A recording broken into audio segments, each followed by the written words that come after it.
Hello student, welcome to my YouTube channel Rohit academy. Student, आज हम इस वीडियो में आप लोगों को बताएंगे कक्षा 9th का यानी कि क्लास 9th का आप लोगों का सब्जेक्ट है यानी कि खेल तथा शारीरिक शिक्षा है। वार्षिक परीक्षा 2024 का ये बिल्कुल वायरल पेपर मिल गया है। और आप लोगों का अगर स्कूल में 2024 का वार्षिक परीक्षा यानी कि ईयरली एग्जामिनेशन 2024 का पेपर नहीं हुआ है तो आप लोग इस वीडियो का अंत तक जरूर देखिएगा। और आप लोगों का जो 70 में 70 नंबर होता है उसको आप लोगों को जितना भी नंबर इसमें होता है इसको आप लोग अच्छे तरीके से कंप्लीट कराएंगे एंड बताएंगे। आप लोग वीडियो के अंत बनेंगे। पेपर का कोड है आपका A50,000 है।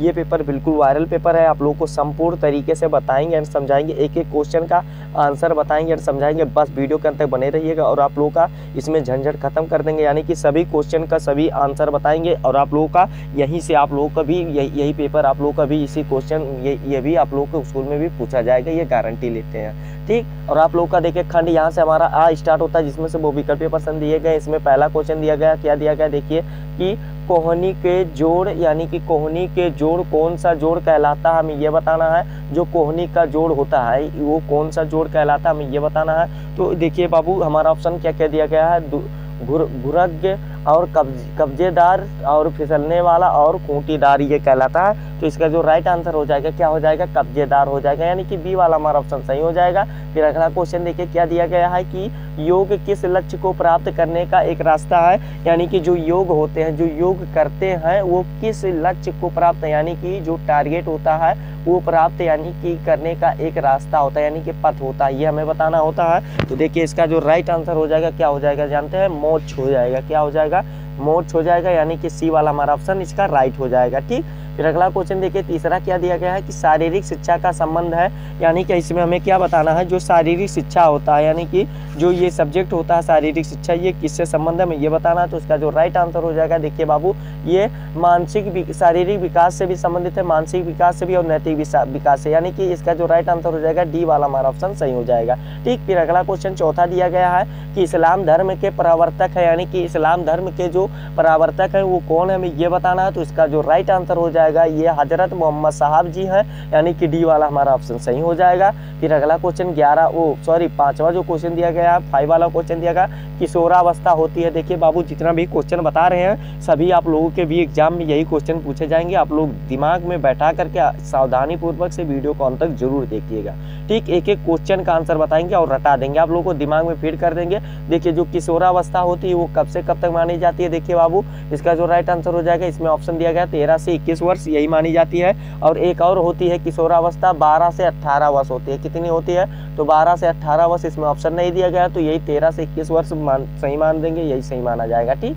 और फिर देखिए अगला क्वेश्चन क्या दिया गया 6 वाला क्वेश्चन कि प्रारंभिक व्यायाम के अंतर्गत आते हैं, यानी कि जो प्रारंभिक व्यायाम होते हैं उसके अंतर्गत कौन आते हैं हमें ये बताना है। तो इसका जो राइट आंसर हो जाएगा ये कवायद भी आते हैं, मार्चिंग भी आते हैं और मुक्त हस्त व्यायाम भी आते हैं, यानी कि इसका जो राइट आंसर हो जाएगा डी वाला हमारा ऑप्शन राइट हो जाएगा, इनमें से सभी आते हैं, ठीक।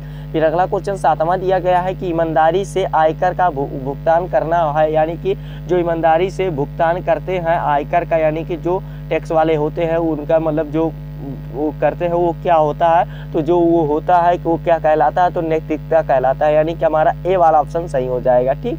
फिर अगला क्वेश्चन 8वां क्वेश्चन दिया गया है कि विटामिन सी की कमी से कौन सा रोग होता है। बाबू ट्रिक जानते हो ना, सी बराबर क्या होगा स्कर्वी, यानी कि हमारा सी वाला ऑप्शन राइट हो जाएगा, ठीक।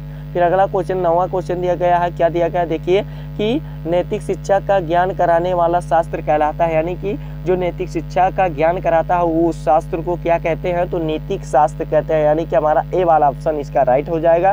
फिर अगला क्वेश्चन 10 वाला दिया गया यानी कि 10वां क्वेश्चन दिया गया अशुद्ध जल से कौन सा रोग होता है, यानी कि जो अशुद्ध जल होता है बाबू देखो वेरी इंपॉर्टेंट क्वेश्चन जितना भी बता रहे हैं सभी आप लोगों के लिए भी एग्जाम में भी यहीं से आएंगे। देखो जो अशुद्ध जल होता है यानी कि जो पेयजल नहीं होता है वो वाला बताना है कौन सा रहा, तो इसका जो राइट आंसर हो जाएगा हैजा रोग होता है, ठीक। और भी बता दे कौन कौन सा रोग होता है, देखिए बाबू ये पेट रोग भी होता है, यानी कि पेट की समस्याओं में जो रोग होता है, दस्त भी होता है, उल्टियाँ भी आने लगती है, टाइफाइड बुखार भी होता है और इत्यादि चर्म रोग भी होता है, यानी कि जो चमड़े का रोग होता है वो भी होता है, जो मतलब पानी गंदा रहता है यानी कि दूषित रहता है उससे, ठीक, अशुद्ध जल से। तो हमारा इसका जो राइट आंसर हो जाएगा हैजा हो जाएगा, ठीक।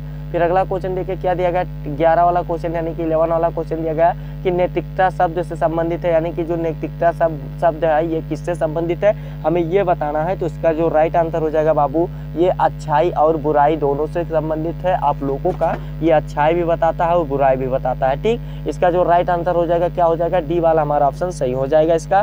फिर अगला क्वेश्चन देखिए 12 वाला क्या दिया गया है कि गुरु नानक का जन्म हुआ था, यानी कि हमें इसमें क्या बताना है कि गुरु नानक का जो जन्म हुआ था कहाँ हुआ था, हमें यही बताना है इसमें और कुछ नहीं बताना है। ठीक, तो देखो बाबू इसका जो राइट आंसर हो जाएगा, देखो गुरु नानक का जन्म कहाँ हुआ था, लाहौर में हुआ था। लाहौर कहाँ पर है, इस समय पाकिस्तान में है, यानी कि हमारा सी वाला ऑप्शन राइट हो जाएगा। एक क्वेश्चन और पूछ लेता है बाबू कि गुरु नानक का जन्म कब हुआ था, ये भी आप लोगों को दिमाग में अभी ये क्वेश्चन सुने होंगे तो ये भी आप लोगों के दिमाग में उठा होगा कि ये गुरु नानक का जन्म स्थान तो पता है लेकिन जन्म सन नहीं पता है। तो ये 15 अप्रैल था, यानी कि 15 अप्रैल था और ये 1469 ईस्वी में हुआ था, 1469 में हुआ था ये जन्म हो जाएगा। और अगर मृत्यु भी पूछ लेगा तो 70 साल ये सिर्फ जिए थे और प्लस कर देंगे तो क्या आ जाएगा जानते हैं, ये 22 सितंबर क्या आ जाएगा, देखिए 22 सितंबर 1539 आ जाएगा। 22 SEPT ये हो जाएगा सितंबर और कितना हो जाएगा 1539 ईस्वी तक ये जिए थे, यानी कि इनका मृत्यु हो गया था।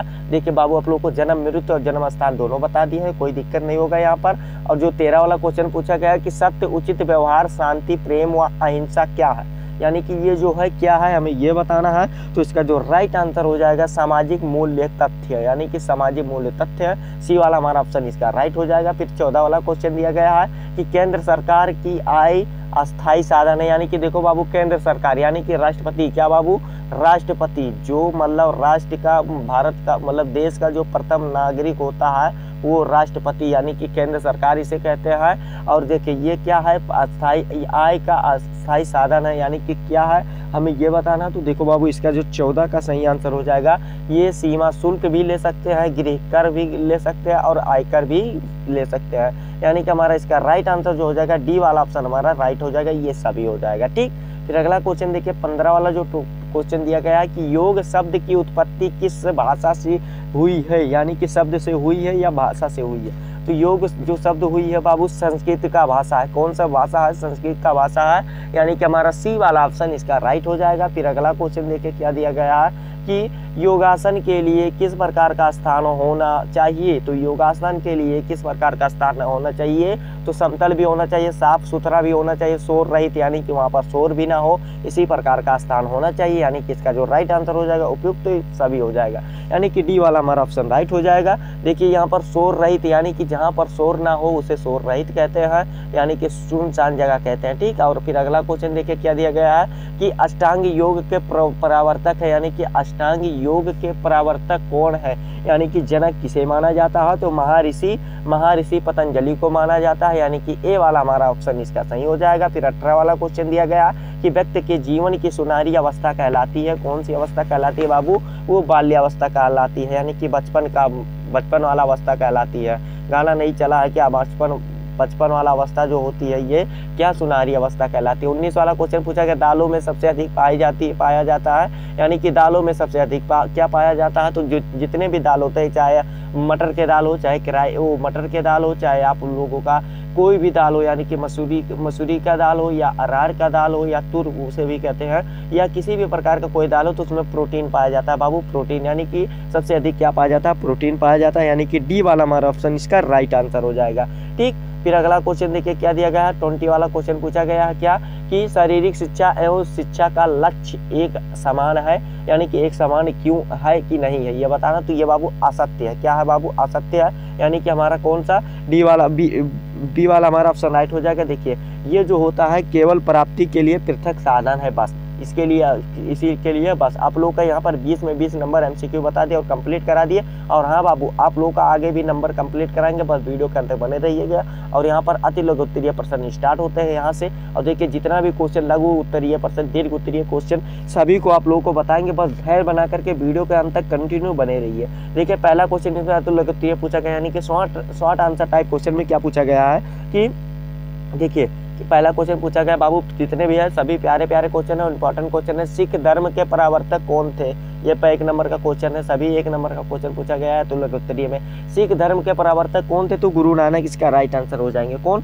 गुरु नानक थे। ठीक, 1 नंबर हमारा कंप्लीट होगा। फिर अगला क्वेश्चन दूसरा पूछा गया, आसन का क्या अर्थ है? तो देखो बाबू, इसका जो राइट आंसर हो जाएगा, आसन का अर्थ क्या होता है? बैठना, यानी कि क्या होता है? बैठना, यानी कि इसका राइट आंसर हो जाएगा बैठना। बस आसन का अर्थ है बैठना। 1 नंबर ये वाला भी कंप्लीट होगा। छोटा छोटा क्वेश्चन पूछा गया तो छोटा जो कम नंबर का दिया गया तो ये 1 नंबर का दिया गया तो ये छोटा छोटा लिखना भी है इसका आंसर। ठीक, फिर अगला क्वेश्चन देखो क्या दिया गया। तो तीसरा क्वेश्चन दिया गया, शारीरिक शिक्षा का प्रमुख लक्षण क्या है? यानी कि जो शारीरिक शिक्षा होती है उसकी प्रमुख लक्षण क्या होती है, हमें यह बताना है। तो इसका आंसर लिखेगा कि शारीरिक शिक्षा का लक्ष्य व्यक्ति के संपूर्ण जीवन स्वास्थ्य को सुनिश्चित करने के लिए शिक्षित हो, यानी कि शिक्षित करना होता है। यही हमारा राइट आंसर हो जाएगा, जो लक्ष्य होता है। ठीक, ये हमारा 1 नंबर कंप्लीट हो जाएगा। फिर अगला क्वेश्चन चौथा पूछा गया, नैतिक शिक्षा का मूल उद्देश्य क्या है? तो देखिए, नैतिक शिक्षा का इसका आंसर लिखेगा, नैतिक शिक्षा का मूल उद्देश्य यह है कि किसी व्यक्ति को तंग न करना और सबकी सहायता करना आदि है। ये हमारा बाबू 1 नंबर इसका भी राइट आंसर लिख करके कंप्लीट होगा। फिर अगला क्वेश्चन पूछा गया कि किशोरावस्था की 2 प्रमुख विशेषताएं लिखे, यानी कि जो किशोरावस्था होती है उसकी, यानी कि बचपन वाली अवस्था के 2 प्रमुख विशेषताएं लिखना है। तो इसका जो सही आंसर हो जाएगा, पहला देखिए क्या लिखेगा, पहला में लिखेगा कि तीव्र शारीरिक, मनोवैज्ञानिक और संज्ञानात्मक विकास हो जाएगा। ये पहला हमारा हो जाएगा विशेषता। और जो दूसरा विशेषता क्या होगा, जानते हैं क्या होगा? देखिए, दूसरा विशेषता जो हो जाएगा इसको भी जान लीजिए, ये होगा कि व्यवहार परिवर्तन और विकास होता है जो बचपन में होता है। ठीक, ये वाला भी हमारा 1 नंबर लिख करके कंप्लीट हो गया। फिर अगला क्वेश्चन देखिए, जितना भी क्वेश्चन दिया गया है सभी आप लोगों का उसका आंसर बताएंगे, बस वीडियो के अंत तक बने रहिएगा बाबू। और फिर अगला क्वेश्चन देखिए क्या दिया गया है, 6 वाला क्वेश्चन पूछा गया है कि प्रणाम से आप क्या समझते हैं? यानी कि जो प्रणाम होता है उससे आप क्या समझते हैं? तो देखिए, प्रणाम अर्थात सांस आयाम आने दो, सांसों में दूरी बढ़ाना और श्वास और निश्वास की गति को नियंत्रण कर रोकने व क्या होती है, रोकने की क्रिया को प्राणायाम कहते हैं। ये वाला भी हमारा 1 नंबर कंप्लीट हो गया। फिर अगला क्वेश्चन क्या पूछा गया है कि क्या योग किसी धर्म से विशेष का उपज है? तो देखिए बाबू, इसका आंसर लिखिएगा, योग का कोई धर्म संप्रदाय नहीं है, बल्कि एक सार्वभौमिक रूप से उपयोगी विज्ञान है और जिसके द्वारा हम अपने परम पिता को पा सकते हैं, यानी कि जो परम पिता उनको प्राप्त कर सकते हैं। ठीक, ये वाला भी हमारा 1 नंबर लिख कर कंप्लीट हुआ। 8वां वाला क्वेश्चन पूछा गया, राष्ट्रीय मानव अधिकार आयोग में कितने सदस्य है? बाबू देखो, इसमें 2 होते हैं, कुल मतलब कितने सदस्य होते हैं? देखो, इसमें कुल 6 सदस्य होते हैं, कुल 6 सदस्य होते हैं, जिसमें से 1 अध्यक्ष होता है और 5 सदस्य होते हैं। ठीक, ये वाला हमारा भी 1 नंबर लिख करके कंप्लीट हुआ। और लघु उत्तरीय प्रश्न देखिए क्या दिया गया है, सभी को आप लोगों का नंबर कंप्लीट कराएंगे, बस वीडियो के अंत तक बने रहिएगा। 50 में 50 नंबर कंप्लीट करा देंगे, बस गारंटी लेते हैं। ठीक, फिर लघु उत्तरीय प्रश्न यहाँ से दिया गया है, देखिए इसमें क्या क्वेश्चन दिया गया है, इसको भी देख लेते हैं। पहला 9वां क्वेश्चन दिया गया, सभी धर्मों को मूल तत्वों का उल्लेख कीजिए। बाबू 3 नंबर का क्वेश्चन, तो ये वाला भी आप लोग अच्छे तरीके से तैयार करके ही पेपर देने जाइएगा। और जो अगला क्वेश्चन चलिए बता देते हैं, नैतिक शिक्षा के 4 प्रमुख विशेषताएं लिखिए। तो इसका लिखिएगा 4 प्रमुख विशेषताएं निम्न है। जो पहला देखिए क्या है, पहला जो है कि शारीरिक स्वास्थ्य का परीक्षण हो जाएगा। और जो दूसरा क्या है, मानसिक स्वस्थ हो जाएगा। और जो तीसरा विशेषताएं है, शिष्टाचार या शुद्ध आचार विचार हो जाएगा। और जो चौथा है कि धार्मिक परीक्षण के नागरिक अधिकार एवं कर्तव्य आदि हो जाएगा। ये बाबू हमारा 3 नंबर लिख करके कंप्लीट हो गया। और फिर अगला क्वेश्चन 11 वाला जो दिया गया है कि शारीरिक शिक्षा के विभिन्न अर्थों का उल्लेख कीजिए। और 3 नंबर के ये वाला भी क्वेश्चन, तो ये वाला भी अच्छे तरीके से आप लोग रेडी कर लीजिएगा। फिर अगला क्वेश्चन 12 वाला दिया गया, विटामिनों को का भोजन में क्या महत्व है, यानी कि जो विटामिनों होता है उसका भोजन में क्या महत्व होता है, हमें ये बताना है। तो ये वाला भी आप लोग बना कर अगर लिखते हैं, लेकिन आप लोगों को बना कर लिखना नहीं, क्योंकि आप लोगों को पहले बता दे रहे क्वेश्चन को अच्छे तरीके से तैयार करके पेपर देने जाना है। और देखिए दीर्घ उत्तरीय प्रश्न भी 10 नंबर यहाँ से भी कंप्लीट कर लो, रट कर ही जाना। 5 नंबर का क्वेश्चन दिया गया, जिसमें हिंदू धर्म के प्रमुख तत्वों का वर्णन कीजिए। ये वाला क्वेश्चन दिया गया और इसमें अथवा करके भी दिया गया। अगर आपको ऊपर नहीं आ रहा तो नीचे वाला भी कह सकते हैं कि खेलों का मानव जीवन में क्या महत्व, तो ये बताइए। तो ये वाला भी अच्छे तरीके से आप लोग तैयार कर सकते हैं और तभी पेपर देने जाइएगा तैयार करके। ठीक, फिर अगला क्वेश्चन देखिए क्या दिया गया है, इसको भी समझ लीजिए। 14 वाला क्वेश्चन दिया गया है कि नागरिक के नैतिक कर्तव्यों का वर्णन कीजिए। 5 नंबर का क्वेश्चन दिया गया, इसमें अथवा करके भी दिया गया है कि शारीरिक शिक्षा क्या है, इसके प्रमुख उद्देश्य बताइए, ये वाला दिया गया। तो आप लोगों को संपूर्ण तरीके से बता दिया ना, समझा दिया। और आप लोग का ये पेपर बिल्कुल वायरल पेपर है, आप लोगों के भी स्कूल में यही क्वेश्चन आप लोगों को भी देखने को मिलेगा। आप लोगों को संपूर्ण तरीके से बता दिया ना, समझा दिया। और आप लोगों को ये हमारा वीडियो कैसा लगा कमेंट करके जरूर बताइएगा। और हाँ, अगर आप हमारे चैनल पर नया है तो चैनल को सब्सक्राइब कर दीजिएगा, बेल आइकन को भी दबा दीजिएगा। और इस वीडियो को क्लास 9th के जितने भी स्टूडेंट हैं उनके पास अधिक से अधिक जरूर शेयर करके पहुंचा दीजिएगा। ठीक, चलिए आप लोगों से मिलते हैं नेक्स्ट वीडियो में नेक्स्ट टॉपिक के साथ। तब तक के लिए जय हिंद, जय भारत, वंदे मातरम।